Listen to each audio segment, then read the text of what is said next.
আসসালামু আলাইকুম প্রিয় দর্শক, অন্য মঞ্চের আলাপচারিতায় আপনাদের সকলকে স্বাগত জানাচ্ছি। আসসালামু আলাইকুম। সাদিক কায়েম এবং হাসনাত আব্দুল্লাহ গেছে লন্ডনে। লন্ডনে যাওয়ার পরে যে ঘটনা ঘটেছে, ঘটনাটা আমাদের সামনে আছে, একটু আপনাদেরকে জানিয়ে নেই। অক্সফোর্ডে বিক্ষোভের মুখে হাসনাত সাদিক আছে, সে বিক্ষোভের ছবি আছে, ভিডিও আছে। যুক্তরাজ্যের অক্সফোর্ড ইউনিয়ন সোসাইটিতে একটি প্যানেল আলোচনায় অংশ নিতে গিয়ে বিক্ষোভের মুখে পড়েছেন কুমিল্লা ৪ আসনের সংসদ সদস্য হাসনাত আব্দুল্লাহ এবং ঢাকা বিশ্ববিদ্যালয় কেন্দ্রীয় ছাত্র সংসদ ডাকসুর ভিপি সাদিক কায়েম। গতকাল রবিবার 14 জুন সন্ধ্যায় অক্সফোর্ড ইউনিয়ন সোসাইটিতে বাংলাদেশের জুলাই গণ অভ্যুত্থান নিয়ে আয়োজিত the student lead surprising and the future of post revolutionary Bangladesh শীর্ষক একটি প্যানেল আলোচনায় অংশ নেন তারা। এ সময় কার্যক্রম নিষিদ্ধ আওয়ামী লীগের যুক্তরাজ্য শাখার নেতাকর্মীরা বাইরে অবস্থান নেন। নেতাকর্মীদের হাতে শেখ হাসিনা ও শেখ মুজিবের ছবি সংবলিত প্লেকার্ড ও ব্যানার দেখা যায়। তারা হাসনাত আব্দুল্লাহ ও সাদিক কায়েমকে উদ্দেশ্য করে বিভিন্ন স্লোগান দেন। হাসনাত আব্দুল্লাহকে উদ্দেশ্য করে পালাইছে রে পালাইছে, হাসনাত পালাইছে, রাজাকার রাজাকার বলে স্লোগান দেন। এ সময় যুক্তরাজ্য পুলিশ তাদের শান্ত করার চেষ্টা করে। যুক্তরাজ্যের পুলিশ খুব তৎপর, আমাদের দেশের মতো না। এবং হাসনাত আব্দুল্লাহ আলটিমেটলি পেছনের দরজা দিয়ে কোন রকম তার আত্মরক্ষা করে বের হয়ে যায়। এবং এই লোকগুলা ধরেন এখনো তো কিছুটা তাদের অনুকূলে আছে পরিবেশ। ধরেন বিএনপি কখনোই চাবে না যে এরা বাংলাদেশের রাস্তাঘাটে হেনস্থা হোক, যেমন তাদের বগুড়ার এক সমন্বয়ক জুতার বাড়ি খেয়েছে, তারপর জাহাঙ্গীরনগরের এক সমন্বয়ক হেনস্থা হয়েছে ছাত্রলীগের হাতে। এইটা বিএনপি সরকার হয়তো পুরোটা চাবে না, কিন্তু যদি কিছুদিন বাদে বিএনপি সরকারের আশীর্বাদ এদের উপর একটু কমে আসে, তাহলে এই হাসনাত সাদিক কায়েম এদের অবস্থা কি হবে। এবং আমি জানি না যে এরা সিদ্ধান্ত নিয়ে ফেলছে কিনা, কারণ ইতিমধ্যে দেখছেন যে হবিগঞ্জের বিতর্কিত সমন্বয়ক সেই মাহাদি হাসান, সে ইউরোপে যাওয়ার জন্য একদম জান প্রাণ দিয়ে চেষ্টা করছে। তো এই যে লোকগুলা, এরা কি ইতিমধ্যে বিভিন্ন দেশের ভিসা নিয়ে ফেলেছে, এবং ভিসা নিয়ে ফেলেছে বলেই তারা এখন চেষ্টা করছে যে যেভাবেই হোক একটা হুলস্থুল পরিস্থিতি তৈরি করে যতদিন আছে, যতদিন খাওয়া যায় আর কি, যতদিন চলা যায় ততদিন কোন রকম চলে, তারপরে আপনার ঠিক আছে এই সময় পর্যন্ত যতদিন নিরাপদ আছে ততদিন পর্যন্ত রাজনীতির মাঠে বিচরণ করে বেড়ালো। তারপরে যখন দেখবে যে না আওয়ামী লীগ ফিরে এসছে, ছাত্রলীগ পুরোপুরি ফিরে এসছে, তখন তারা আবার উল্টা পথে হাঁটা শুরু করবে বা গর্তে গিয়ে ঢুকবে। এর কি কিছু লক্ষণ আমাদের চোখের সামনে দিনকে দিন পরিষ্কার হয়ে যাচ্ছে কিনা। ভালো থাকবেন। যে বেনজিরকে কি দুবাই সরকার আসলে ফেরত দেবে বাংলাদেশ সরকারের কাছে, নাকি আমাদের সরকার প্রধান ওনারা সংসদে দাঁড়িয়ে স্বরাষ্ট্রমন্ত্রী বললেন হ্যাঁ বেনজিরকে গ্রেপ্তার করেছে, 1 মাসের মধ্যে আমরা পাবো না। বেনজিরকে আটক বলেন বা গোয়েন্দা দপ্তরে ডেকে নিয়ে যাওয়া বলেন, যাই হবে হবে। তবে তার আগে আপনাদের কয়েকটা কথা বলি, তাহলে হয়তো আপনারা একটু বুঝে যাবেন। কারণ অনেকেই, আমার অনেক ভাই বোন আফসোস করছেন, আয় হায় হায়। অনেকে আবার ফেসবুক পোস্টে, আমার পোস্টের নিচে লিখছেন ভাই এই সময় দলের বিরুদ্ধে এগুলো বলার কি। না ভাই, বেনজির আমার দলীয় কর্মী না, দলীয় নেতাও না, কিছুই না। তো বেনজির আহমদের 2024 সালে কিছু ঘটনা বলি, আপনাদের স্মরণ হবে। দেখেন 2024 সালের সবচেয়ে আলোচিত ব্যক্তিদের একজন ছিলেন কিন্তু আমাদের আইজিপি বেনজির আহমেদ। 18 এপ্রিল 2024, 18 এপ্রিল, তারিখগুলো একটু মনে রাখেন এবং আমার আশপাশে দেখবেন স্ক্রিনগুলো দিয়ে দিব, আপনারা যাচাই করে নিতে পারেন। দুর্নীতি দমন কমিশন বা দুদক বেনজির আহমদের সম্পদের উৎস অনুসন্ধানের সিদ্ধান্ত নেয় 18 এপ্রিল 2024। কার সরকার ছিল? এই জন্য একটা তদন্ত কমিটি গঠন করে সরকার। 23 এপ্রিল 2024 হাইকোর্টে দুদকের অনুসন্ধানের অগ্রগতি প্রতিবেদন জমা দেওয়ার নির্দেশ দেন। 23 মে 2024 আদালতে বেনজির আহমদ ও তার পরিবারের 33টি ব্যাংক হিসাব জব্দের নির্দেশ দেন। কত? 2024-এর 23 মে আদালত যে 33টি ব্যাংক অ্যাকাউন্ট, এগুলো সব বেনজিরের পরিবারের। 26 মে 2024 আদালত আরো তার যত সম্পত্তি, ফ্ল্যাট, কোম্পানি শেয়ার বিনিয়োগ জব্দের নির্দেশ দেন। সব 2024-এর কিন্তু। এরপরে 4 মে 2024 পরে, তথ্যটা পরে প্রকাশিত তথ্য অনুযায়ী বেনজির আহমদ তার স্ত্রী কন্যারা দেশ ত্যাগ করেন। কত? 4 মে 2024। 28 মে 2024 দুদুকে বেনজির আহমদ তার পরিবারের সদস্যদের জিজ্ঞাসাবাদের জন্য তলব করা হয়। তাকে 6 জুন এবং পরিবারের সদস্যকে 9 জুন হাজির হতে বলা হয়। জুন 2024 আদালত তার সম্পদের যেই সম্পত্তি ছিল বাংলাদেশের সবগুলাই ক্রোকের নির্দেশ দিয়েছিল। 2024 তখন কিন্তু আওয়ামী লীগ সরকার ক্ষমতায়, আমাদের নেত্রী জননেত্রী শেখ হাসিনার সরকার ক্ষমতায়। ঢাকার একটি আদালত তার পরিবারের নামে থাকা আরো কিছু স্থাবর অস্থাবর সম্পত্তি ক্রোকেরও নির্দেশ দেন 12 জুন 2024। এর মধ্যে জমি, ফ্ল্যাট, কোম্পানি শেয়ার, ব্যবসায়িক সম্পদ অন্তর্ভুক্ত। 23 থেকে 24 জুন দুদক কার্যালয়ে বেনজির আহমেদের স্ত্রী কন্যারা হাজির হন নাই। এরপর দুদক জানায় পরবর্তী আইনি ব্যবস্থা নেওয়া হবে। জুলাই 2024 আসেন এবার। দুদক হাইকোর্টের অগ্রগতি প্রতিবেদন জমা দেয় দুদক হাইকোর্টে। প্রতিবেদনে বলা হয় বেনজির আহমেদ এবং তার পরিবার প্রায় 43.46 কোটি টাকার সম্পদের তথ্য পাওয়া গেছে, যা পরিচিত আয়ের উৎসের সঙ্গে অসামঞ্জস্যপূর্ণ বলে প্রাথমিকভাবে প্রতীয়মান হয়। হাইকোর্ট দুদকের তদন্ত অব্যাহত রাখার নির্দেশ দেন। বিপুল পরিমাণের জমি, ফ্ল্যাট, রিসোর্ট, ব্যবসায়িক সম্পদের মালিকানা, ব্যাংক হিসাব, অস্বাভাবিক সন্দেহজনক লেনদেন, সম্পদের উৎস সম্পর্কে দুদকের অনুসন্ধান, আদালতের মাধ্যমে সম্পদ জব্দ ও ক্রোক কার্যক্রম। এবং একটি বিষয় মনে রাখা জরুরি, 2024 সালের জুন-জুলাই মাসে প্রকাশিত এইসব তথ্য ছিল মূলত তদন্ত, অনুসন্ধান এবং আদালতের অন্তর্বর্তীকালীন আদেশ ভিত্তিক। এর বিভিন্ন পত্রিকা আছে বাংলাদেশে। এইসব অভিযোগের বিষয়ে কোনো চূড়ান্ত বিচারের রায় হয় নাই তখন, অর্থাৎ আদালতে অনুসন্ধান চলমান ছিল। অভিযোগের সত্যতা নির্ধারণের চূড়ান্ত সিদ্ধান্ত তখনও আদালত দেয়নি। তো আপনারা কি মনে করেন, যেটা কাহিনীটা কি? এই ধরনের অভিযোগের ক্ষেত্রে দ্রুত বিচার হওয়ার উচিত নাকি তদন্ত হওয়া সম্পূর্ণ অপেক্ষা করা উচিত? মন্তব্য কিন্তু আপনাদের। এগুলো ছিল সব 2024-এর জুন-জুলাই। আর ঠিক এইটার পরপর জুলাইয়ে, এইটার পরপরই এমন একটা কাহিনী হয়েছিল যে আন্দোলন চাঙ্গা হয়ে গেছিল। কাদের আন্দোলন? ওই যে সন্ত্রাসীদের আন্দোলন। তখন বিভিন্নভাবে আমরা ফেসবুকে লিখছিলাম কি ব্যাপার, সরকার পুলিশ প্রশাসনের উপরে একটু চাপ দেওয়ার সাথে সাথে আন্দোলনটা মনে যেন কেমন একটা ঘুরে যাচ্ছে, হঠাৎ সরকার বিরোধী আন্দোলন, এইখানে কি বেনজিরের কোনো জড়িত আছে কিনা, এগুলো নিয়ে ব্যাপক আলোচনা হয়েছিল। তখন কিন্তু কেউ দাম দেন নাই। এরপর 5 আগস্ট ঘটে গেল, কিন্তু 5 আগস্ট ঘটছে 3 আগস্ট, 4 আগস্ট, 5 আগস্ট সকাল পর্যন্ত আওয়ামী লীগের কোনো নেতাকর্মী জানে না যে শেখ হাসিনা সহ পুরো সরকারটা এইভাবে তছনছ করে দিবে জঙ্গিরা, আমাদের নেত্রী দেশ ত্যাগ করতে বাধ্য করবে সেনাবাহিনী। সারা জায়গায় আমাদের ছাত্রলীগ, আওয়ামী লীগ, যুবলীগের কর্মীদেরকে মাইরা ধৈরা বিল্ডিং থেকে ফেলে দেবে, এটা জানতেন আপনারা কেউ? 4 তারিখ বেনজির ভাই কিভাবে জানলেন এবং ওনার পরিবার সহ উনি আবার দেশ ত্যাগ করলেন। 4 আগস্ট উনি দেশ ত্যাগ করেছিলেন সসম্মানে। দুবাইতে আছেন। আপনারা একটু মনে করাই দিই, দুবাইতে আরাফ খান নামে আরেকজনকে ধরা হয়েছিল বেশ কিছুদিন আগে, মনে আছে? স্বর্ণের ব্যবসা, গোল্ডের ব্যবসা, গাড়ি বাড়ি, ওই সে হাজারো জিনিস, ঠিক আছে না? এই সম্পদের মালিক তখনই বলা হয়েছিল যে এগুলো সব বেনজিরের। কারণ আরাফ খান একজন এসআই হত্যা মামলার আসামি, আর তখন র্যাবের চিফ ছিলেন আমাদের বেনজির সাহেব। সকলে বলে, আমি বলি না কারণ আমার কাছে পুরোপুরি জানি না, আরাফ খান তো আমার বন্ধু না, যে সব সম্পত্তি নাকি কার, আমাদের বেনজির সাহেবের। তো সে আরাফ খানকে ধরার পরে দুবাইতে অ্যারেস্ট করেছিল। অ্যারেস্ট করার পরেও কিন্তু দুবাই বাংলাদেশকে পাঠায়নি। তার কারণ কি জানেন? আরাফ খানের ছিল একটা ভারতীয় পাসপোর্ট। জিসানের কথা মনে আছে আপনাদের? তাকেও দুবাইতে ধরছিল, তাকেও ফেরত পাঠাতে পারে, কারণ তার কাছে ছিল নেপালের পাসপোর্ট, ফেরাবে কোথায়? আর এখন আপনার যেই আমাদের ভাইয়া বেনজির ভাই, ওনাকে ধরেছেন, ওনার হচ্ছে পর্তুগিজ পাসপোর্ট। উনি পর্তুগিজ পাসপোর্টের উপরে 10 বছরের গোল্ডেন ভিসা পেয়েছেন। ওনাকে পাঠাবেন কিভাবে? আর এমনও তো হইতে পারে যে এই যে এখন যখন আপনাদের সামনে ভিডিওটা আসছে, এই সময় হয়তো উনি ওখান থেকে কাস্টডি থেকে বের হয়ে ওনার বাংলোতে আছেন।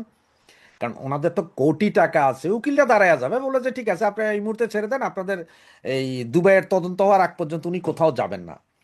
দুবাই গভর্নমেন্ট কি জানেন না এই পয়সা কিভাবে আসে? ওনার এখানে মানি লন্ডারিং এ দুবাইতে কিভাবে যায়? দুবাইতে বিজনেস হাব, পৃথিবীর যে কোনো দেশ থেকে হুন্ডিতে টাকা আসতে পারে। আপনি আজকে বলেন যে 2 লাখ দেড়হাম দিবেন বাংলাদেশে লোকের কাছে, দুবাইতে আপনার নামে বাড়ি ঘর রেজিস্ট্রি হয়ে যাবে। এরপরে আপনার নামে গোল্ডেন ভিসাও তৈরি হবে, কারণ ব্যবসাতে 2 লাখ দেড়হাম মস্কারি না, অনেক টাকার ব্যাপার। আপনার নামে বাড়ি ঘর রেজিস্ট্রি হবে, আপনি সসম্মানে দুবাইতে আসে থাকবেন। এগুলো দুবাই সরকার জানে। কারণ এটার যদি ওনারা যদি এই নিশ্চয়তা না দেন, তাহলে ওনাদের দেশ তো ডিবে যাবে, ব্যবসা শেষ, সবাই টাকা উইথড্র করবে যে না দুবাইতে তো সেফ হোম না এটা, সবাই আসো ওইভাবে। দেরা দুবাইয়ের 70% কিনা বিভিন্ন জনের। দুবাই সরকার জানেন না এই টাকা কিভাবে আসছে, কে আনছে, কার নামে, কোথায় সম্পত্তি, কত টাকার সম্পত্তি, সবাইরে ধরবে।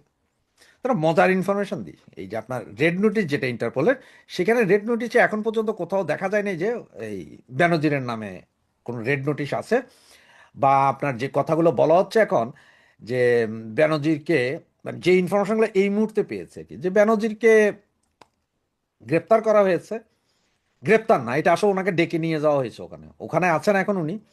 এবং এই রেড নোটিশটা না থাকার কারণ দুইটা হইতে পারে। এক হচ্ছে যে ওনাকে যেই কারণে নিয়ে গেছে ওই কারণটার সাথে আমাদের দেশের এইসব ঘটনা নয়, হয়তো অন্য কোনো বিষয় হতে পারে, সেটা হয়তো সব মিনিমাইজ হয়ে যেতে পারে, ছাড়াও পেয়ে যেতে পারে। আবার এমন আছে হয়তো আমাদের দেশে যারা ওই যে এম্বাসি থেকে, দুবাই থেকে যারা খবর দিছে, তারা হয়তো মিস ইনফরমেশন দিচ্ছে, মিসলিডিং। দেশের ভিতরে হয়তো অন্য কোনো একটা অঘটন হয়তো ঘটতে যাচ্ছে, যার কারণে হঠাৎ করে বলা হলো যে বেনজির অ্যারেস্ট, বেনজির গ্রেপ্তার, বেনজিরকে 1 মাসের ভিতরে আনছে, তার মানে আমি আপনি আমরা সবাই বেনজির বেনজির নিয়ে লাফাই, আর এখানে অন্য কিছু ঘটুক। একটা কথা মনে স্লোগান ছিল পাকিস্তানে, ছোটে ছোটে মাম্মি লম্বি সে লকির বেনজির বেনজির, মানে বেনজির ভুট্টোরে নিয়ে পাকিস্তানের অন্য দলগুলো বলতো। তো যারা পাকিস্তানি আছেন তারা বুঝবেন আমার এই ভাষাটা আমি কোথায় কি বললাম, এটা আপনারা জানেন। তো বেনজিরকে ফেরত পাঠাবে কিভাবে? ওনার তো পর্তুগিজ পাসপোর্টে গোল্ডেন ভিসা সব ওখানে। বেনজির সাহেব তো যেই পয়সা, যে ওনার মেয়ে নর্থ সাউথ ইউনিভার্সিটিতে নাকি পড়তো, ওনার মেয়ে রেস্ট করার জন্য 7 কোটি না 8 কোটি টাকা দিয়ে বিশাল এক অ্যাপার্টমেন্ট কিনে দিয়েছিল, খালি মেয়ে 1.5 ঘন্টা রেস্ট করবে এইসব কারণে। তো যেই পরিমাণ টাকা, দুবাই গভর্নমেন্টও জানে এই টাকা কখন কিভাবে কিভাবে ঢুকছে, কে কার নামে আনছে, কে কার নামে তারা তাদের ব্যবসা লস করবে না এবং তারা এইভাবে পাঠাবে না। এটা হচ্ছে যে আপনার সেফ হ্যাভেন, দুবাই এখন সেফ হ্যাভেন, ওদের কাজই চলে এটা। সুইজারল্যান্ডে যেমন আগে শুনতেন না সুইস ব্যাংকে টাকা রাখা যায়, দুবাই এখন সেম, কোত্থেকে কিসের টাকা আসে। তা চিন্তার বিষয় যে বেনজিরকে ফেরত দিচ্ছে কিনা।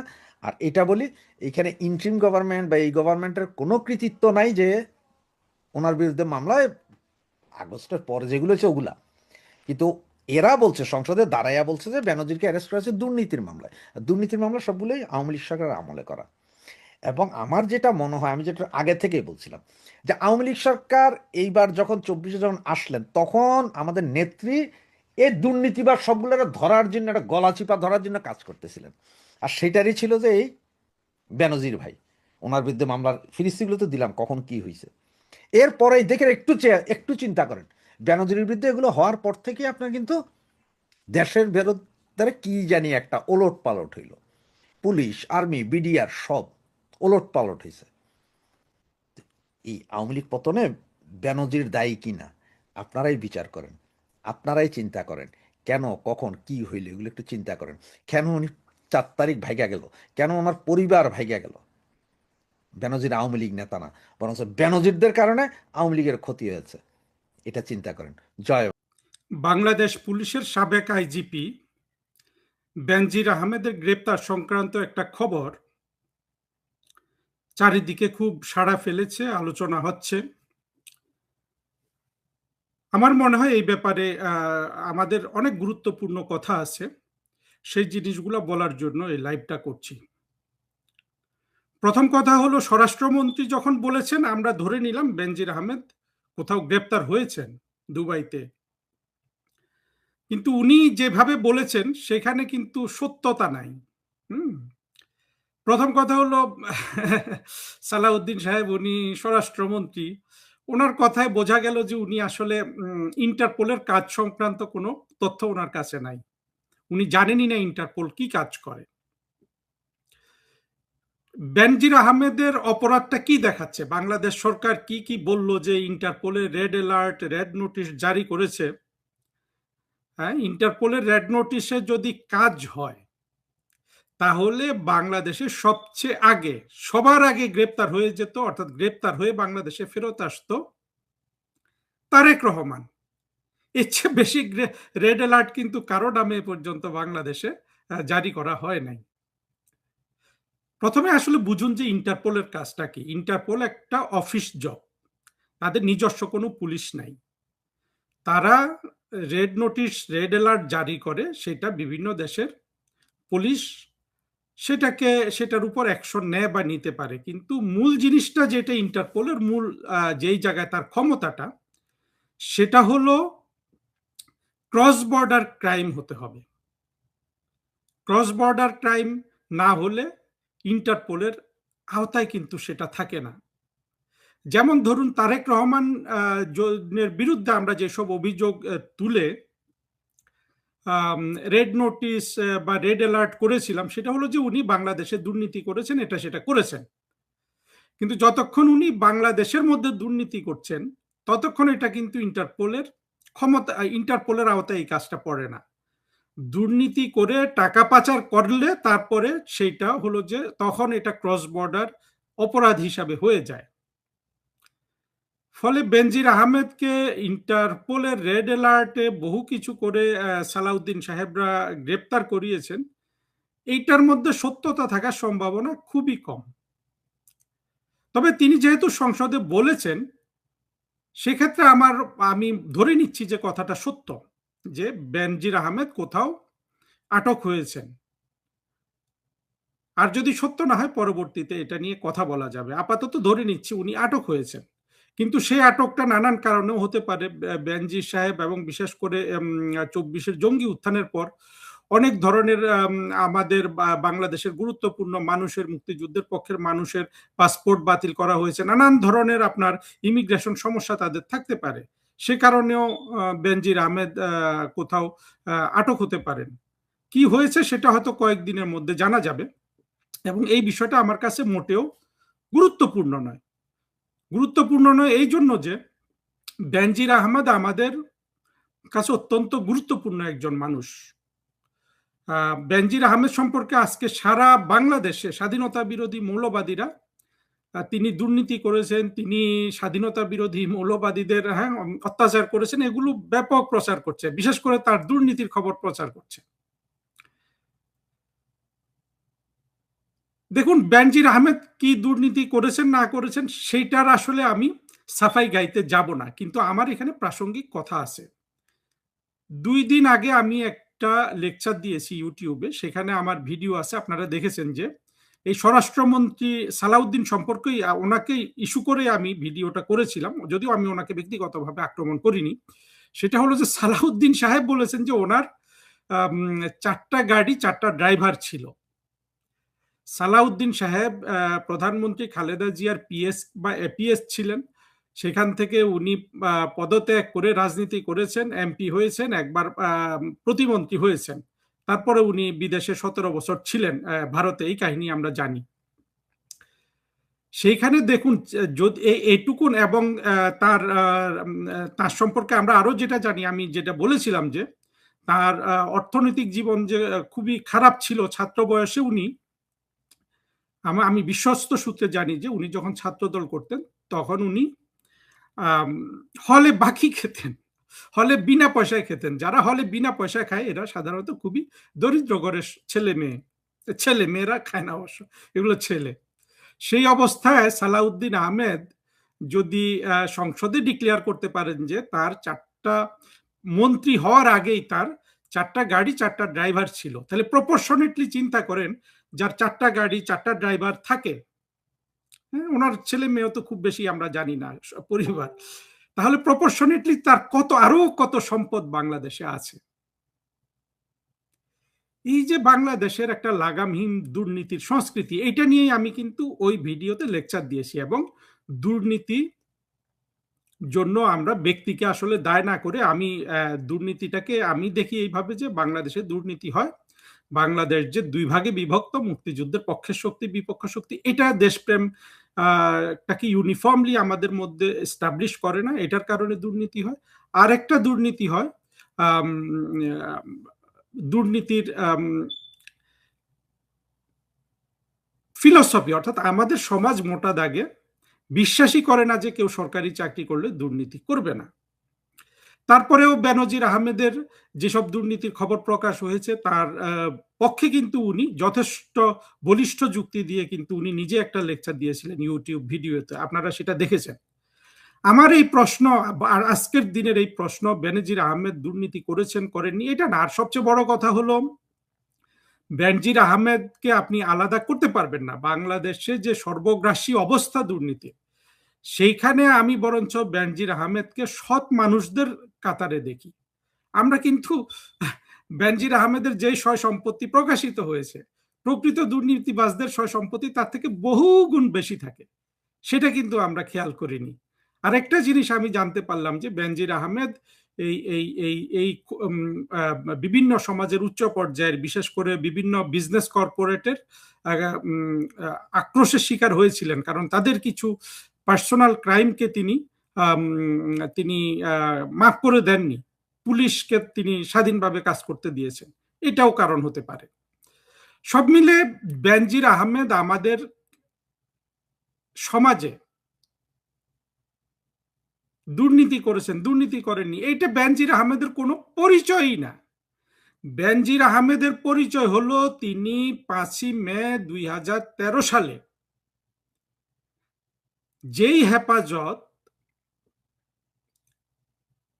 ঠিক 24-এর জঙ্গি উত্থানের মতো উত্থান করতে চেয়েছিল, যেটা সফল হলে 2024-এর 5 আগস্ট পর্যন্ত আমাদের অপেক্ষা করতে হতো না রাষ্ট্রটা হারানোর জন্য, সেই রাষ্ট্র কিন্তু 2013 সালের মে মাসেই কিন্তু আমরা কিন্তু রাষ্ট্রটাকে জঙ্গিদের হাতে হারিয়ে ফেলতাম। সেই রাষ্ট্রকে বেনজির আহমেদ এবং তার অন্যান্য যারা তখনকার পুলিশ বাহিনী, কিন্তু ঢাকার ডিসি হিসাবে তিনি তো এটার একেবারে একটা কি পার্সন ছিলেন, কিন্তু সেখানে আইজিপি ছিলেন বা অন্যান্য ছিলেন, আমি কাউকে খাটো করছি না, কিন্তু বেনজির আহমেদের ওই রোলটা আমাদের দেখতে হবে যে এই বেনজির আহমেদ সঠিক ভাবে যদি দায়িত্ব পালন না করতেন, অর্থাৎ উনি যদি ওনার সাহস বা ওনার তখনকার বাহিনীর সাহস এবং দক্ষতা যোগ্যতা যদি তখন তারা প্রয়োগ না করতেন, 2013 সালের 5 মে কিন্তু আমরা বাংলাদেশটাকে হারিয়ে ফেলতাম। চিন্তা করুন, কত 11 বছর আগে বাংলাদেশ চলে যেত জঙ্গি বাহিনীর হাতে। 11 বছর যে বাংলাদেশ মুক্তিযুদ্ধের পক্ষের শক্তির কাছে ছিল, এইটার জন্য কিন্তু বেনজির আহমেদকে কিন্তু ক্রেডিট দিতে হবে। তাহলে চিন্তা করুন কত বড় দেশপ্রেমিক একজন মানুষ আমাদের এই বেনজির আহমেদ।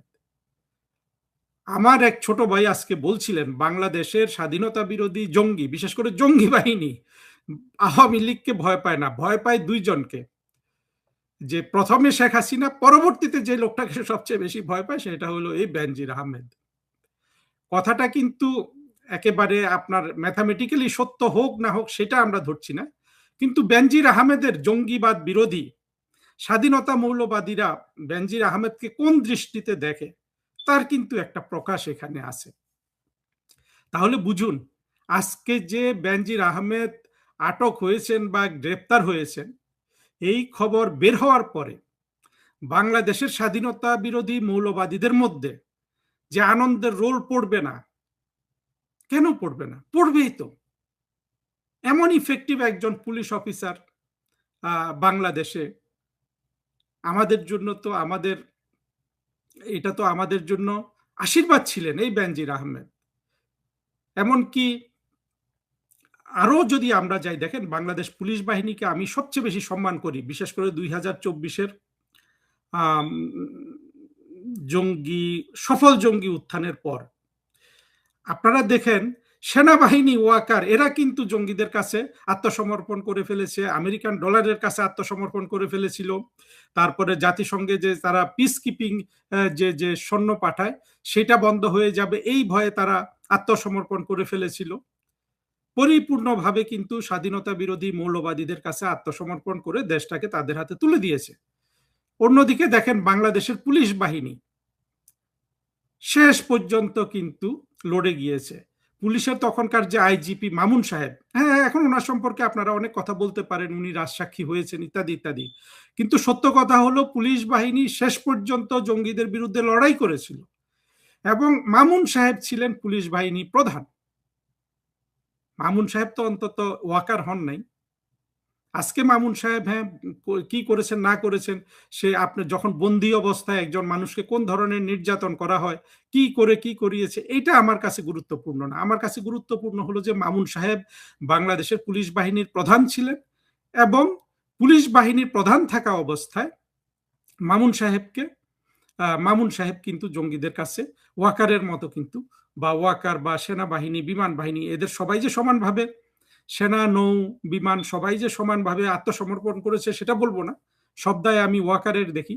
কিন্তু বিপরীতে আপনি দেখেন আমাদের পুলিশ বাহিনীর অফিসাররা কিন্তু তারা কিন্তু শেষ পর্যন্ত জঙ্গিদের বিরুদ্ধে লড়াই করেছিল, এবং আর্মিকে যদি আমরা ভুল করে যদি রাস্তায় না নামাতাম, আমাদের পুলিশ এবং আমাদের আওয়ামী লীগের কর্মীরা কিন্তু এই জঙ্গি উত্থানকে ঠেকিয়ে দিত। ভবিষ্যতে কখনো আমরা আর কখনো আমরা কিন্তু বাংলাদেশের সেনাবাহিনীকে দেশের দুর্যোগে রাস্তায় নামাবো না, তাদের সহায়তার আসলে আমাদের দরকার নেই। এবং যদি কোনো আর্মির জেনারেল বা কেউ আমার এই বক্তব্য শুনে থাকেন, আপনারা একটু চিন্তা করে দেখবেন আসলে ইতিহাসে আপনারা কিভাবে এই বাংলাদেশটাকে বাংলাদেশ যে একদিন মুক্তিযুদ্ধের হবে, বাংলাদেশ যে একদিন আধুনিক গণতান্ত্রিক রাষ্ট্র হবে, এই ব্যাপারে কিন্তু সেনাবাহিনীর সদস্যরা আপনারা কোনো ধরনের এটা হবে না এই ধরনের ফ্যান্টাসিতে ভুগবেন না। হলে আপনাদের ইতিহাসটা কি হবে? আপনারা বঙ্গবন্ধুকে হত্যা করেছেন, আপনারা জিয়াউর রহমানকে হত্যা করেছেন, আপনারা সাধারণভাবে মানুষ মনে করে আপনাদের ইচ্ছা শক্তি ছাড়া বা আপনাদের সমর্থন ছাড়া বাংলাদেশে কোনো অঘটন ঘটে না। সেখানে আপনারা 2024-এ আজকে বাংলাদেশের যে অধপতন, এটার জন্য কিন্তু মানুষ আপনাদেরকে দায়ী করবে। আমি বিশ্বাস করি সেনাবাহিনীতে অনেক দেশপ্রেমিক অফিসার আছেন, সদস্য আছেন, সৈনিক আছেন বিভিন্ন পর্যায়ে, তারা কিন্তু বিষয়টা একটু ভেবে দেখবেন যে ওয়াকারের বিশ্বাসঘাতকতার কারণে বাংলাদেশের সেনাবাহিনী কতটা বদনামের মুখে পড়েছে এই দেশের ইতিহাসে, কিভাবে সেটা লিপিবদ্ধ হবে। এর বিপরীত চিত্রও কিন্তু আছে। আমরা কিন্তু জেনারেল মইনি আহমেদকে কিন্তু দেখেছি ঠিক তার উল্টো একটা রোল উনি পালন করেছিলেন। উনি যে রোলটা প্লে করেছিলেন মইনি আহমেদ, সেটা ছিল পুরোপুরি এই জেনারেল ওয়াকারের বিপরীত, যার কারণে বাংলাদেশে একটা গণতান্ত্রিক সরকার প্রতিষ্ঠিত হতে পেরেছিল এবং পরবর্তীতে আমরা কিন্তু বাংলাদেশের অনেক উন্নতি করেছিলাম। ফিরে আসি বেনজিরের কথায়। এই বেনজির আহমেদ, দেখেন বেনজির আহমেদকে কি করতে পারবে না পারবে এই স্বরাষ্ট্রমন্ত্রী বা তারেক রহমানের সরকার, এটা হয়তো আগামী দিনগুলোতে আমরা দেখব।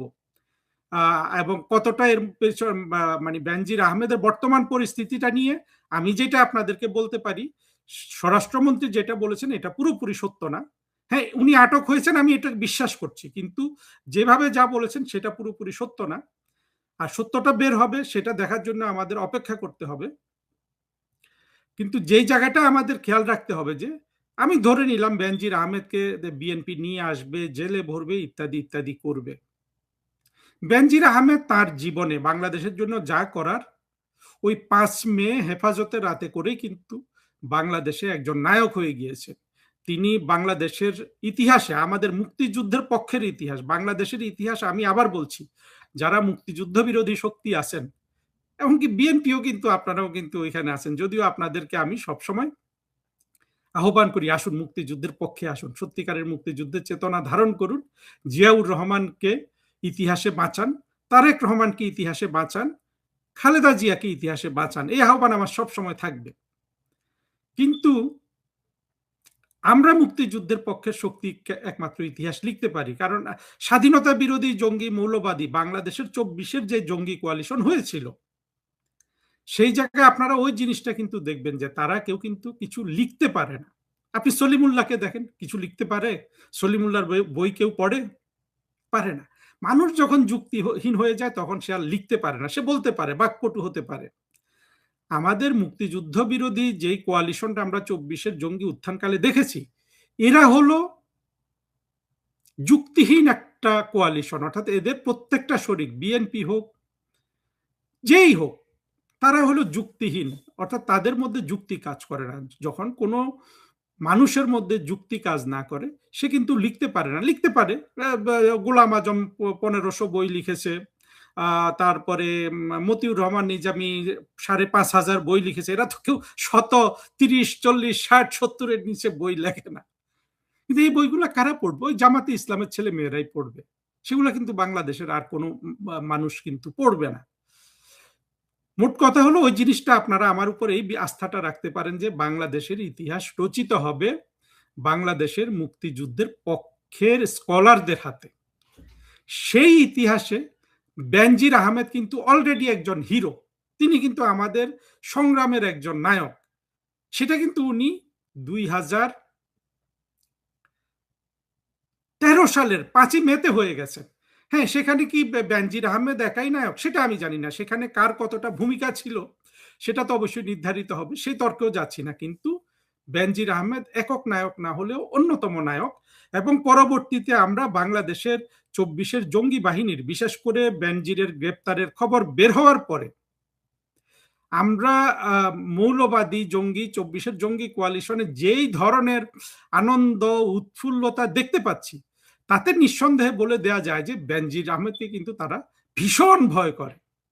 এই বেনজির আহমেদকে যদি তারেক রহমানের সরকার ডেকে নিয়ে মানে নিয়ে আসতে পারে ঢাকায়, সেটা আমার কাছে গুরুত্বপূর্ণ বিষয় না। কেন, আমাদের মুক্তি সংগ্রামের একজন নায়ক, বাংলাদেশ সৃষ্টিকারীদের মধ্যে মানুষরা বর্তমানে জেলে আছে না? আমির হোসেন আমু সাহেব জেলে আছেন না? হাসানুল হক ইনু জেলে আছেন, রাশেদ খান মেনন জেলে আছেন, আরো কার কার নাম বলবো, আমাদের প্রতিমন্ত্রী পলক সম্পর্কে আমরা অনেক জানি, তার অনেক ব্যর্থতা আছে। দেখা গেছে যে জুলাইতে উনি যেসব ছেলে মেয়েদের দিয়ে সাইবারের আন্দোলন করাতে চেয়েছিলেন, মুক্তিযুদ্ধের পক্ষে কথা বলাতে চেয়েছিলেন, এগুলো সব বেশিরভাগ দেখা গেছে যে এগুলা সব আসলে ছিল জঙ্গি। এগুলা সব পরবর্তীতে 2024-এ লাল বদর হয়েছে। কিন্তু পলক যে জেল খাটছে সেটার মূল্য আছে না? মানুষ তো ভুলও করে। হ্যাঁ, মামুন সাহেব কি ধরনের রাজসাক্ষী টাক্ষী হয়েছেন আমি জানি না, তবু আমি মামুন সাহেবকে দোষ দেওয়ার জন্য এটা বলছি না। আমি মনে করি মামুন সাহেব আমাদের একজন হিরো, কিন্তু পলক তো রাজসাক্ষীও হয়নি। তাহলে পলকের এই স্যাক্রিফাইস গুলার মূল্য আছে না? প্রধানমন্ত্রী শেখ হাসিনা কিন্তু একটা কথা বলেছেন যে যারা জেল খাটছে তাদেরকে তিনি মূল্যায়ন করবেন। আমার ধারণা তার এই কথার মধ্যে পলকও কিন্তু পড়ে যান। যেটা আমি বলতে চাচ্ছি সেটা হলো, বেনজির সাহেব আমাদের একজন হিরো। তার যে দুর্নীতি নিয়ে লাফালাফি হচ্ছে সারা বাংলাদেশে, আপনারা আমার ওই যে আমি যে 4 ড্রাইভার সংক্রান্ত লেকচারটা দিয়েছি আমার ইউটিউবে আছে, সেটা দেখলে আপনারা বুঝবেন দুর্নীতির ব্যাপারে আমি কিন্তু একেবারে আনকম্প্রোমাইজড একজন মানুষ। কিন্তু আমি এটাও মনে করি যে বাংলাদেশে দুর্নীতি দূর করতে হলে এর বেসিক এবং মূল কারণগুলো দূর করতে হবে। যতদিন আমরা মূল কারণগুলোতে হাত না দিব, যতদিন আমাদের রাজনীতিবিদরা এই ফিলোসফি গ্রহণ করবেন না যে এই দেশে দুর্নীতি বন্ধ করা সম্ভব, ততদিন আসলে এই যে বেনজির আহমেদকে কিংবা বেনজির আহমেদ কিন্তু তার বিরুদ্ধে যেসব অভিযোগ উঠেছে তার জবাব দিয়েছেন, কিন্তু ফলে বেনজির আহমেদকে আমি ওইভাবে বলতে পারছি না, কিন্তু আমি সালাউদ্দিন সাহেবকে বরং বলবো, বা এই ধরনের যারা আছেন তাদেরকে ব্যক্তিগতভাবে আসলে দুর্নীতির জন্য দোষারোপ করা হলো যে আমরা মূলত ক্যান্সারে যদি জ্বর হয় সেখানে প্যারাসিটামল ট্যাবলেট খাইয়ে জ্বরটাকে সাময়িক ভালো করার মতো একটা জিনিস হবে। আমাদের কিন্তু আসলে ক্যান্সারটাকে উৎপাটন করতে হবে, এবং সেটার কিছু সহজ সহজ জিনিসও আমি দেখিয়ে দিয়েছি। আমার যে অনলাইনের এই সংগ্রাম, সেখানে কিন্তু ভবিষ্যতে বাংলাদেশে দুর্নীতিটাকে কিভাবে অন্যদিকে ট্রান্সফার করা যায় সেটার একটা ফর্মুলা আমি এর মধ্যে দিয়েছি। আমি আমাদের মুক্তিযুদ্ধের পক্ষের মানুষদের বলছি, দেখেন, দেশটা দীর্ঘমেয়াদে শাসন করা আর 5 বছর দুর্নীতি করে দেশটা স্বাধীনতা বিরোধীদের হাতে ছেড়ে দেওয়াচ্ছে অনেক বেশি লাভজনক আমাদের সবার জন্য। আমরা কিন্তু সেই কাজটা ভবিষ্যতে করব। আমরা দুর্নীতি, এখন যে জিনিসটাকে দুর্নীতি বলা হয়, সেটাকে আমরা একটা ভিন্ন খাতে প্রবাহিত করব। আর আমাদের তো আসলে ভবিষ্যতে আমরা যদি স্বাধীনতা বিরোধী, যে আমি আমার হিসাবে যে 2 হার্ডকোর জঙ্গি মৌলবাদী পাকিস্তানি বাংলাদেশে আছে, এদের রাজনৈতিক ক্ষমতা অর্থনৈতিক ক্ষমতা শূন্য করে দেওয়ার পর এই লোকগুলা কি করবে? এই লোকগুলা আমাদের মুক্তিযুদ্ধের পক্ষের মানুষের বাসা বাড়িতে কাজ করবে। এরা এখন হয়তো পিএইচডি করছে, এরা হয়তো এখন ব্যারিস্টার আছে, হ্যাঁ, বড় আইন ব্যবসা করছে, শিশির মনির ইত্যাদি ইত্যাদি। এগুলোকে আমরা কাজের লোক বানাবো এই বাংলাদেশে। সারা বিশ্বের অনুমোদন নিয়েই আমরা স্বাধীনতা বিরোধীগুলোকে বাংলাদেশে কিন্তু কাজের লোক বানাবো।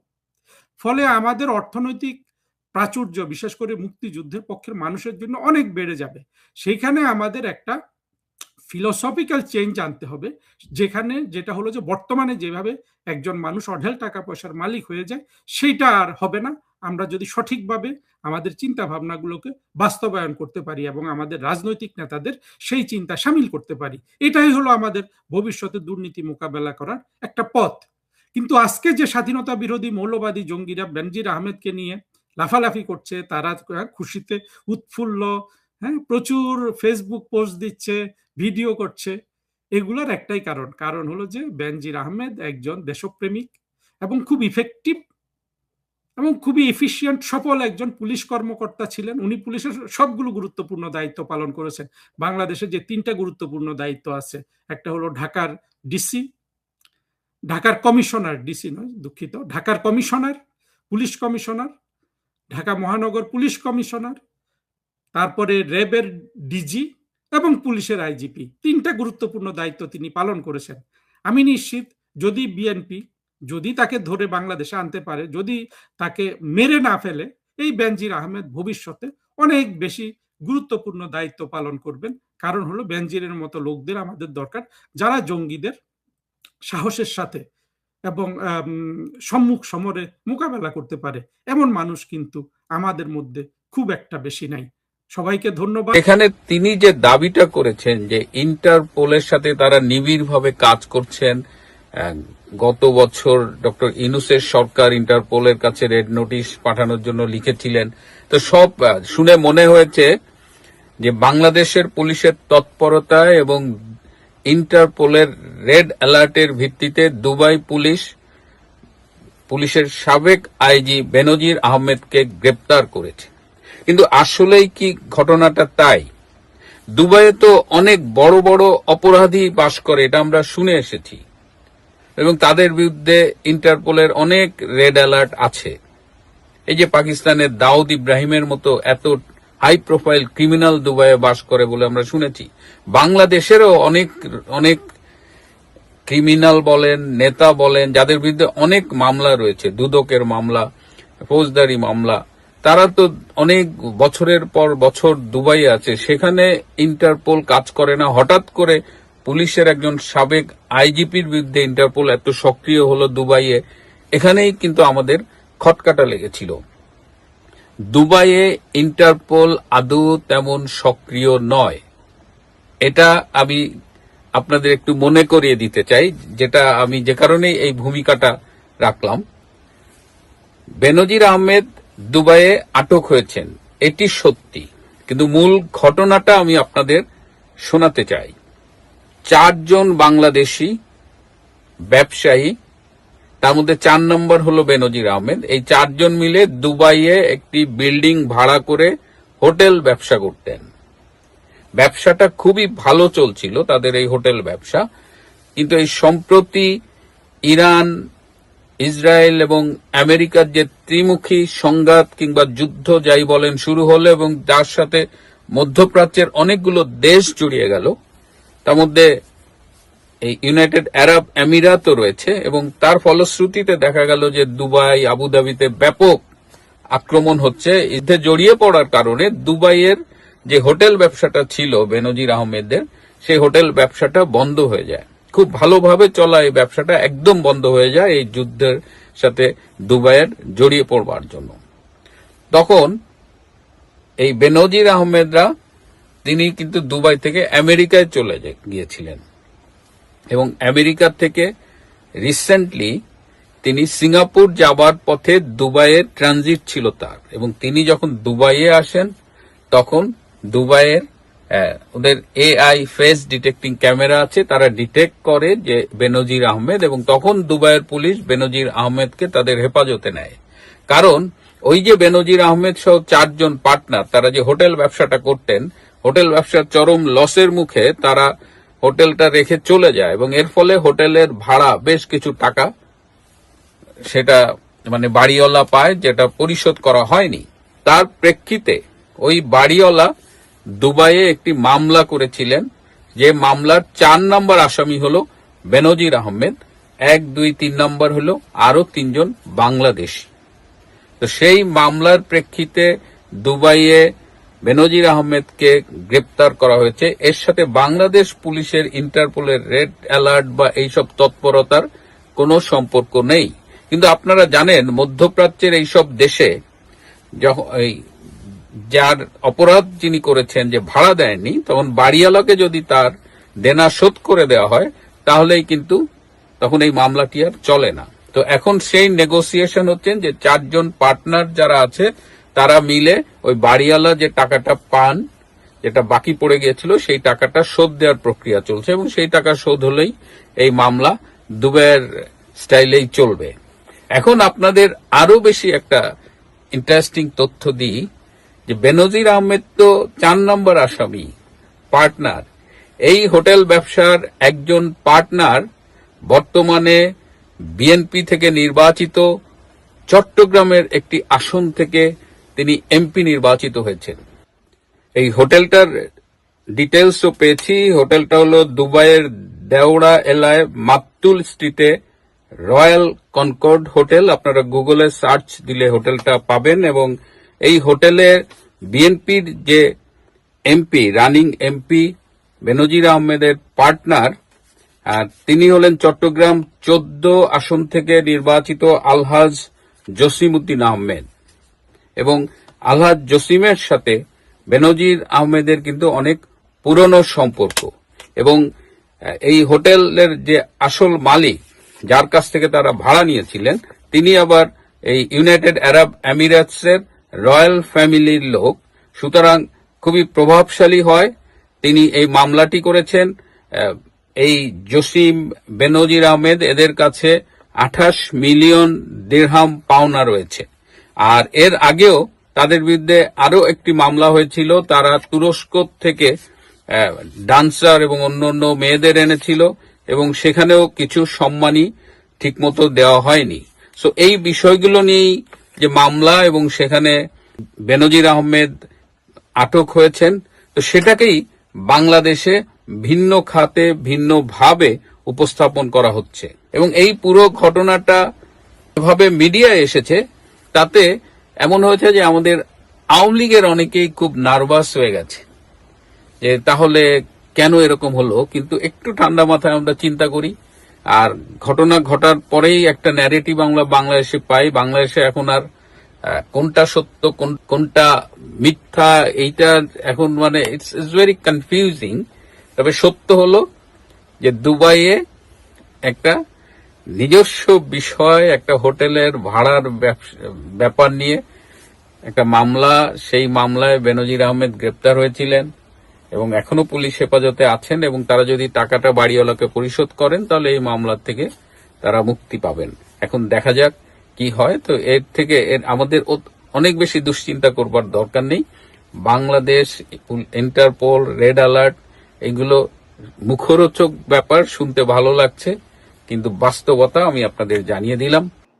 সম্মানিত দর্শক, দিন যত যাচ্ছে তত আওয়ামী লীগ এবং বিএনপি কাছাকাছি আসছে। প্রেমের জন্য নয়, বিরোধিতার জন্য, প্রতিযোগিতার জন্য। রাজনীতির ময়দানে গত 2 বছর ধরে আওয়ামী লীগের পতনের পরে আওয়ামী লীগকে বাধা দেওয়ার জন্য মূলত যুগপৎভাবে বিভিন্ন শ্রেণী সম্প্রদায় ব্যক্তি কাজ করেছে। একথা সত্য যে 17 বছরের ক্রমাগত শাসনে, শোষণে, তাদের অত্যাচারে সমাজের মানুষ দিশেহারা হয়ে পড়েছিল। বহু মানুষ কায়মনো বাক্যে চেয়েছিল যে আওয়ামী লীগের পতন হোক। কিন্তু বাস্তবতা হলো যে আওয়ামী লীগের পতনের পরে যে পরিবেশ পরিস্থিতির সৃষ্টি হয়েছে এবং এখন পর্যন্ত যেটা চলছে, সেক্ষেত্রে এদেশে একজন অন্ধ, একজন বোবা, একজন বেকুব কেউ বলতে পারবে না যে আওয়ামী লীগ জমানাতে যে মন্দ কাজগুলো হয়েছে তার চেয়ে এখন মন্দ কাজ কম হচ্ছে।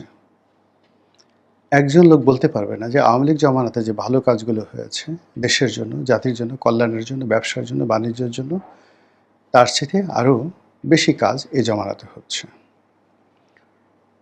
আমরা ডক্টর মোহাম্মদ ইউনূসের জমানাতে দেখেছি যে এক রাশ কথার ফুলঝুরি। তিনি কেবল কথা বলেই চলেছেন। কেউ শুনুক বা না শুনুক তিনি বলবেনই। কেউ টিটকারি করুক, হাসুক, মস্কারা করুক, এটা কোনো বিষয় নয়। তাকে হাসতেই হবে জনগণের সামনে, আর ক্রমাগত মানুষকে স্বপ্ন দেখাতে হবে এবং যেন তেন স্বপ্ন নয়, একেবারে ডাহা মিথ্যা স্বপ্ন। এবং ক্রমাগত 18 বর্ষ ধরে তিনি সেই মিথ্যার ভারে ডুবতে ডুবতে এমন একটা জায়গাতে তিনি ডুবে গেলেন যে এখন এই বাংলাদেশে ইউনূস নামে যে কোনো প্রাণী আছেন, জীবিত আছেন, বেঁচে আছেন, ভালো আছেন, কোথায় আছেন, কেমন আছেন, এটা নিয়ে কোনো মানুষের আগ্রহ নেই। মানুষ তাকে খুঁজে গালি দেওয়ার জন্য, মানুষ তাকে খুঁজে বদনাম করার জন্য। এমন অনেক ঘটনা ঘটে, তিনি হয়তো সেই কাজগুলো করেননি, কিন্তু তারপরে লোকজন তাকে বকাঝকা করছে। এই যে তার ব্যর্থতা, এই ব্যর্থতার সঙ্গে সঙ্গে তিনি যে সকল শক্তি তৈরি করেছিলেন, রাজনৈতিক শক্তি, তার কিংস পার্টি, অনেকগুলো কিংস পার্টি তিনি তৈরি করেছিলেন। তার মধ্যে শুধু এনসিপিকে আমরা এখন একটা বাস্তব অবস্থায় দেখতে পেরেছি, কিন্তু এনসিপির বাইরে আরও প্রায় ৩০-৩৫টি বা ৪০টির মতো কিংস পার্টি তৈরি হয়েছিল। তো সেই কিংস পার্টির মাধ্যমে একটি নির্বাচন বা একটি সাজানো নির্বাচন, সেই নির্বাচনের মাধ্যমে একটি সংসদ, সেই সংসদের মাধ্যমে একজন প্রধানমন্ত্রী অথবা রাষ্ট্রপতি, হোয়াট এভার মেবি, তার যে মাস্টার প্ল্যান ছিল ডক্টর মোহাম্মদ ইউনূসের, এটি মুখ থুবড়ে পড়েছে। তো ইউনূস জমানাতে যেটি হলো, প্রথমত আওয়ামী লীগের যারা লোকজন তারা মোরালি দুর্বল হয়ে পড়েছিল, যেটি এই গত 2 বছরের মাথায় বুমেরাং হয়েছে। তারা সেটাকে সেই দুর্বলতাটাকে তারা শক্তি হিসেবে, পুঁজি হিসেবে তারা সেটাকে এখন বিনিয়োগ করতে যাচ্ছে রাজনীতির ময়দানে। খুবই জটিল একটা বিষয়। এটা কি করে সম্ভব? প্রথমত হলো যে আওয়ামী লীগ জমানাতে তারা বারবার মনে করতো যে বোধহয় তারা মন্দ কাজ করেছে। 2014 সনের কাজটি ঠিক হয়নি, 19-এ আরও ঠিক হয়নি, 18-তে, 24-এ তো একেরই ঠিক হয়নি। আর এই কারণেই আসলে আল্লাহর অভিশাপ নাজিল হয়েছে এবং সেই সমন্বয়কদের হাতে, কোটা বিরোধীদের হাতে আওয়ামী লীগ সরকারের পতন হয়েছে। এরকম নীতি কথা আওয়ামী লীগের অনেকে বলতো। কিন্তু এখন আওয়ামী লীগের সব লোক তারা যেটা বলছে সেটা হলো যে না, এই দেশ চালানোর জন্য আসলে শেখ হাসিনাকেই দরকার। শেখ হাসিনা যা করেছেন সঠিক করেছেন। বিএনপির অনেক লোক তারা এখন উচ্চ গলায় বলছে যে আমরা ডক্টর মোহাম্মদ ইউনূসকে চিনতে পারিনি, তাকে যদি বাংলাদেশে কেউ চিনে থাকে সেটি হলো শেখ হাসিনা চিনেছিলেন। এই সকল কথার ফলে কি হলো, আওয়ামী লীগ এবং শেখ হাসিনার সম্পর্কে আলটিমেটলি দেশের রাজনীতিতে একটা স্পেস তৈরি হয়ে যায়। অন্যদিকে ডক্টর মোহাম্মদ ইউনূসের ক্যাবিনেটে যারা ছিলেন, এর দুটো অংশ, একটা হলো ছাত্রদের মধ্যে যে অংশটি ক্যাবিনেটে ছিলেন অথবা ক্যাবিনেটে না থেকেও তারা মন্ত্রীর পদমর্যাদায় প্রভাব বিস্তার করেছে, যেমন হাসনাত, সার্জিস, তাদের ক্ষমতা কোনো অংশে কোনো মন্ত্রীর চেয়ে কম ছিল না। অন্যদিকে ক্যাবিনেটে যারা ছিলেন, সেই ক্যাবিনেটে ছিলেন যেমন মাহফুজ ছিলেন, আসিফ মাহমুদ সজীব ভুঁইয়া ছিলেন, নাহিদ ছিলেন। তো নাহিদ এখনও পর্যন্ত কোনো কিছু বলেনি এভাবে, কিন্তু আসিফ মাহমুদ সজীব ভুঁইয়া এবং মাহফুজ সরাসরি যেটি বলেছেন সেটি হলো তারা ইউনূস সাহেবকে বুঝতে পারেননি, তারা কিসেন ক্যাবিনেটে ছিলেন না, তাদের সঙ্গে প্রতারণা করা হয়েছে এবং তাদেরকে সামনে দেখিয়ে দ্য ওল্ড হ্যাগার্ড, বুড়ো বা বুড়ি ডাইনি যারা ছিলেন, তারা তাদেরকে ব্যবহার করে নিজেদের স্বার্থ হাসিল করেছে। এই সকল কথার পাশাপাশি আবার বিএনপির যারা লোকজন আছে তারাও ডক্টর মোহাম্মদ ইউনূসের ব্যাপারে কেউ খুশি নন। এই ভদ্রলোক নানা রকম আমলাতান্ত্রিক জটিলতা তৈরি করে গেছে, সরকারের জন্য অনেকগুলো বোঝা তৈরি করে গেছে এবং আমাদের এই সমাজের যে বন্ধন ছিল, রাজনৈতিক বন্ধন, সামাজিক বন্ধন, সেই রাজনৈতিক সামাজিক বন্ধন ছিন্ন এবং বিচ্ছিন্ন করে দিয়েছে। এবং সেটা কেমন ছিল, জাস্ট একটা উদাহরণ দিই। সম্প্রতি যেটি প্রকাশ্যে চলে এসছে, একজন সাংবাদিক, নামই বলে ফেলি, সেটা হলো বিবিসিতে চাকরি করতো আকবর, তিনি। আর পরবর্তীতে এই আকবর আবার ইউনূসের জমানাতে প্রেস মিনিস্টার রূপে তিনি চাকরি করেছেন লন্ডন দূতাবাসে।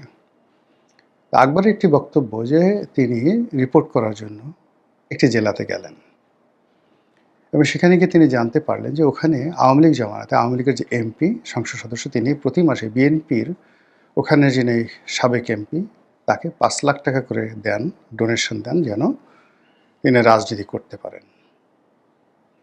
এই ঘটনা সত্য, সে নাম বলেনি, কিন্তু সে জানে এবং সে বললে প্রয়োজনে আমি নাম বলবো, কিন্তু আমিও জানি এই ঘটনা সত্য।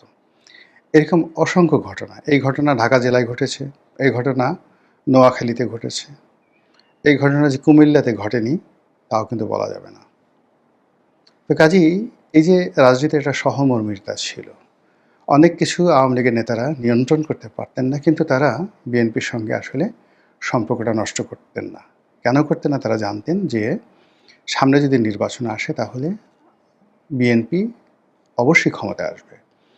তো সেক্ষেত্রে সংসদ সদস্যদের সাথে, সম্ভাব্য মন্ত্রীদের সাথে যেন তৃণমূল পর্যায়ে কারো সম্পর্ক নষ্ট না হয়, এটা যারা বুদ্ধিমান মানুষ তারা কিন্তু সেই কাজটি করতেন। তো ফলে কি হলো দেখুন, এই জামানাতে আওয়ামী লীগ নেই, অনেকে পালিয়েছেন কিন্তু সবাই পালাননি। আওয়ামী লীগের অনেক সংসদ সদস্য, সাবেক সংসদ সদস্য তারা জেলখানাতে আছে, কিন্তু ওই যে তারা যে বিনিয়োগ করেছিলেন তাদের জামানাতে, বিএনপির যে নেতাদেরকে তারা সাহায্য করেছিলেন, তারা এখন তাদেরকে সাহায্য করেন এবং সহযোগিতা করেন, টাকা দিয়ে, পয়সা দিয়ে, সব দিয়ে। এটা একটা রাজনীতির কালচার। এটা বঙ্গবন্ধুর জামানাতেও ছিল, পাকিস্তান জামানাতেও ছিল। মুসলিম লীগের অনেক শীর্ষ নেতারা আওয়ামী লীগকে সহযোগিতা করতেন, আওয়ামী লীগের অনেক নেতা মুসলিম লীগের করতেন, বঙ্গবন্ধু স্বয়ং শাহজিজকে মাসোহারা দিতেন। তো এই যে সামাজিক বন্ধনটা, রাজনীতির বন্ধনটা, এটি ডক্টর মোহাম্মদ ইউনূস নষ্ট করে দিয়ে গিয়েছেন। নষ্ট করে দিয়ে তিনি পুরো রাজনীতির যে অঙ্গন, এটিকে অনেকটা খিচুড়ি বানিয়ে ফেলেছেন। আর এই খিচুড়ির কবলে পড়ে এখন বিএনপি রীতিমতো নাস্তানাবুদ হচ্ছে। তো যেটা বলছিলাম, রাজনীতি একটা গেম, একটা খেলা। এই খেলায় কৌশল আছে এবং সেই কৌশল doctor Muhammad Yunus, deep state, Jamaat, NCP সবাই কিন্তু শিখে গেছে এবং তারা বিএনপিকে নিয়ে খেলছে। খেলে তারা যে কাজটি করছে সেটি হলো সরাসরি বিএনপি এবং আওয়ামী লীগ এই দুটো শক্তিকে মুখোমুখি করে দিয়েছে।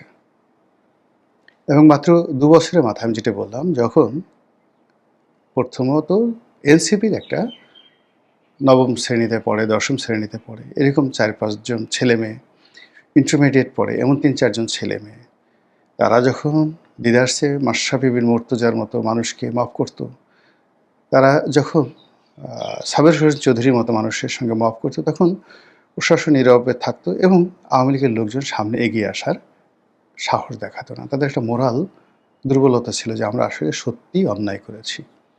কাজেই এই যে মব কিছু হচ্ছে বা যা কিছু হচ্ছে, এটা আমাদের প্রাপ্য। কিন্তু গত ২ বছরের ডক্টর মোহাম্মদ ইউনূসের ব্যর্থতা এবং গত ১০০ দিনে এই বর্তমান সরকারের কোনো সফলতা না থাকা, এই কারণে আওয়ামী লীগের সাহস বেড়ে গেছে, আওয়ামী লীগের শক্তি বেড়ে গেছে। তাদের নৈতিকতার যে জায়গাটি, সেটি তারা রিগেইন করেছে এবং তারা মনে হচ্ছে যে না, আমরা সঠিক ছিলাম, এই জাতি মানে একমাত্র শেখ হাসিনা ছাড়া কেউ সফল হতে পারবে না। ফলে কী হচ্ছে, এখন তারা জামাতের সঙ্গে মারামারি করবে কল্পনাও করতে পারে না, এনসিপির সঙ্গে মারামারি করবে কল্পনাই করতে পারে না।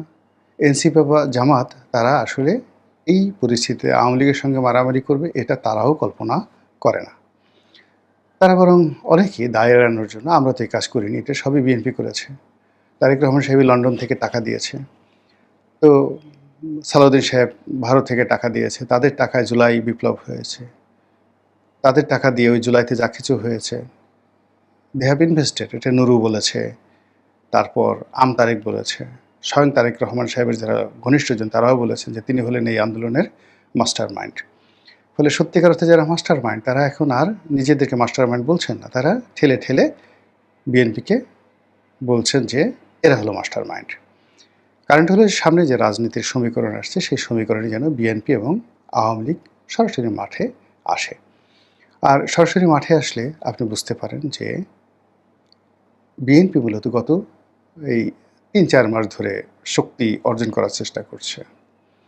অন্যদিকে আওয়ামী লীগ গত ১৭ বছর ধরে যে শক্তি সঞ্চয় করেছে, যে শক্তি অর্জন করেছে, যেটি গত ২ বছরের মানে জুলুম, অত্যাচারে, পরিবেশ পরিস্থিতি বা বিরূপ পরিস্থিতির কারণে এটি এখনও নিঃশেষ হয়ে যায়নি। ফলে আওয়ামী লীগের যা কিছু আছে, এটুকুকে যদি আপনি একটা মেশিনে তৈরি করেন বা একটা শক্তিতে রূপান্তর করেন, আর বিএনপি যতটুকু অর্জন করেছে গত ৪ মাসে, সেটিকে যদি একটি শক্তিতে রূপান্তরিত করেন এবং দুটো শক্তি বা ফোর্সকে যদি মুখোমুখি দাঁড় করিয়ে দেন, আপনি খুব সহজেই বুঝতে পারবেন কারা বিজয়ী হবে, কারা লাভবান হবে, কারা ক্ষতিগ্রস্ত হবে। এবং এই কাজটি করার জন্যই Jamaat, NCP, doctor Muhammad Yunus, deep state, এমনকি ভারত সবাই মিলে পুরো মাঠটিকে আওয়ামী লীগের জন্য একটা সুবিধাজনক অবস্থান তৈরি করে ফেলেছে, আর বিএনপির জন্য এমন একটা অবস্থা তৈরি করে ফেলেছে, বিএনপি এখন নিশ্চিম, নীরব, একা। আপনি চিন্তা করুন যে সংগঠন এখন বিএনপির সাথে যারা যারা আছে, জুনায়েদ সাকি আছে, নুরুল হক নুরু আছে, তারপর আন্দালিব রহমান পার্থ আছে, সাদাত হোসেন সেলিম আছে। এখন তারা সংসদ সদস্য হয়েছেন, তারা তারেক রহমান সাহেবের খুবই আপনজন, প্রিয়জন। তারা হয়তো তারেক রহমান সাহেবের জন্য যদি চান, নেতা আপনার জন্য আমার সেই কলিজাটা খুলে আপনার হাতে দিলাম, আপনি এটাকে কলিজাটা ভুনা করে খেয়ে ফেলেন, এ কথা তারা বলতে পারবে। বা তারা যদি চান, ওই যেভাবে নূরে আলম সিদ্দিকী সাহেব বঙ্গবন্ধুকে খুশি করার জন্য বক্তব্য দিয়েছিলেন যে হে নেতা, আপনি যদি চান তবে নিজের চোখ নিজে তুলে রক্ত জবার মতো আপনার হাতে তুলে দেবো, কিন্তু আপনি যে বাকশাল করলেন সেটা সমর্থন করব না। তো সেইভাবে যারা জনাব তারেক রহমান সাহেবের ঘনিষ্ঠজন, তারেক রহমান সাহেব যাদেরকে বিশ্বাস করে ক্ষমতার একেবারে পাদপীঠে বসিয়েছে, তারা বলবে হে নেতা, যদি চান এই চোখ নিজের হাতে তুলে রক্ত জবার মতো আপনার কাছে দিয়ে দেব, আমার যে কলিজা, সেই কলিজাটা নিজের গলার মধ্যে হাত দিয়ে কলিজাটা টেনে ছিঁড়ে বের করে আপনার হাতে দিয়ে দেব। কিন্তু যদি বলেন আওয়ামী লীগের সঙ্গে মারামারি করার জন্য, হে জনাব, এটি কী করে সম্ভব? আমি একা মানুষ, আমি তো সমূলে মরে যাব। আমার কলিজা ছিঁড়ে নিয়ে গেলে হয়তো আমি বাঁচতে পারি, চোখ না থাকলেও বাঁচতে পারি, কিন্তু আওয়ামী লীগের পাল্লায় যদি পড়ি তো জীবন নিয়ে টানাটানি। আমার তো সংগঠন নেই, আমার তো লোক নেই, জন্যই আমি যা আছি, আমি একা। এই একা দিয়ে আমি আপনার জন্য সুপা চালাতে পারি, চাপা চালাতে পারি, আপনার জন্য সব কিছু করতে পারি, কিন্তু আমি তো আমার লোকবল দিয়ে আওয়ামী লীগের সঙ্গে পারবো না জনাব। এরকম একটা ডায়ালগ তৈরি হতে পারে। আর এই দৃশ্য দেখে জামাত, এনসিপির যারা লোকজন আছে তারা হাসতে পারে, মুখ হা হা হা করে হাসতে পারে। তো কাজেই রাজনীতি যত সহজ যাচ্ছে, যত সহজ মনে হচ্ছে, আগামী দিনগুলোতে এগুলো এত সহজে যাবে না। মহান আল্লাহ আমাদের সবাইকে হেদায়েত দান করুন এবং হেফাজত করুন। আসসালামু আলাইকুম ওয়া রাহমাতুল্লাহি ওয়া বারাকাতুহু।